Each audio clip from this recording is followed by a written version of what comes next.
मिलती थी, उसी से बीमारियां, उनके गोबर से, उनके मूत्र से यानी बहुत सी बीमारियां लोगों की निकल जाती थी।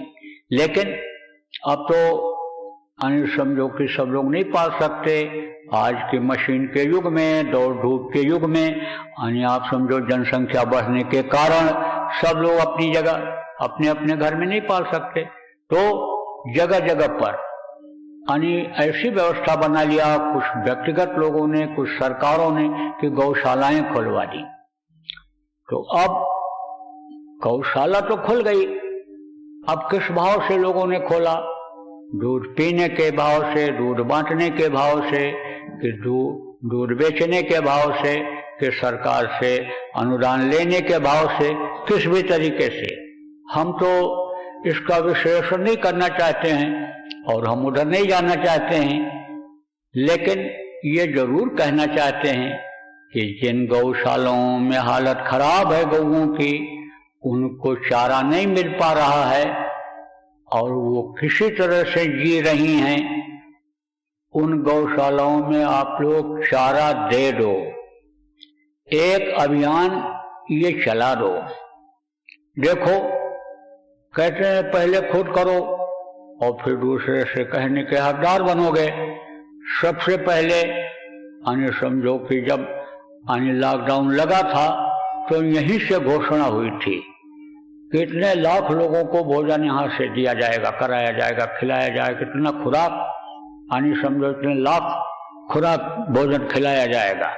तो प्रेमी जगह जगह खिलाने लग गए, सरकारें खिलाने लग गईं, जगह जगह पर संस्थाएं खिलाने लग गईं। तो हम कहने के हकदार भी हुए। जब हमने खुद किया तो यहीं से हमने प्रेमियों से कहा, आश्रम के प्रेमियों से, कि गौशालाओं में भूसा डलवाना शुरू कर दो, तो डलना शुरू हो गया। अब समझो, देख लो, समझ लो कि जो गौशालाएं कमजोर हैं, जहां पर जरूरत है भूसा की, चारा की, सहयोग आप इकट्ठा करके वहां डलवा दो। रोज रोज वहां बना के नहीं खिलाना है, और न रोज रोज आप उनकी सेवा करने जा सकते हो। तो सेवा करने की व्यवस्था तो उन लोगों ने बना रखा है, सरकार भी अनुदान देती है, उनको पैसा मिलता है, उससे वो यानी उनको कुछ सेवा देते हैं, उनसे गोबर उठवाते हैं, सफाई कराते हैं और उनको घास की चारा खिलाने के लिए रख रखे हैं। तो चल तो सब जगह रहा है, लेकिन कहीं कहीं चारा आदि की दिक्कत है, वो कमजोर हैं। देखो, जानवर रखो तो उनकी सेवा करो, कमजोर नहीं होना चाहिए। आदमी पाल तो लेता है, कुत्ता बिल्ली और सब पाल लेता है, लेकिन उन पर ध्यान नहीं देता। ध्यान दो, जिनको भी पालो, जिसको भी खिलाओ, उसका ध्यान दो समय समय पर। जैसे अपने बच्चे को खिलाते हो, परिवार वालों को खिलाते हो, रोटी देते हो, ऐसे उनको भी ध्यान रखना चाहिए। तो अब किन परिस्थितियों में वो ध्यान नहीं दे पा रहे हैं, उस पर तो आपको जाना नहीं। जहां भी देखो कमजोर गायें हैं, जानवर हैं, आप संगत के जो लोग हो, चाहे जिस गांव में हो गायें, शहर में हो, मोहल्ले में हो, और आप नामदानी हो, वहां पर सत्संगी हो, तो आप मिल करके सब लोग और चारा डलवा दो इनको।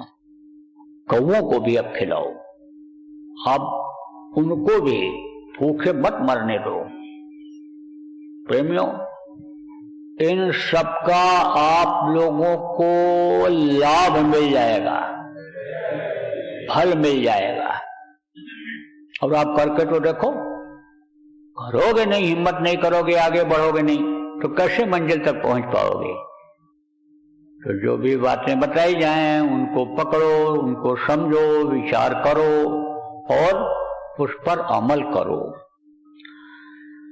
तो बोलो जय।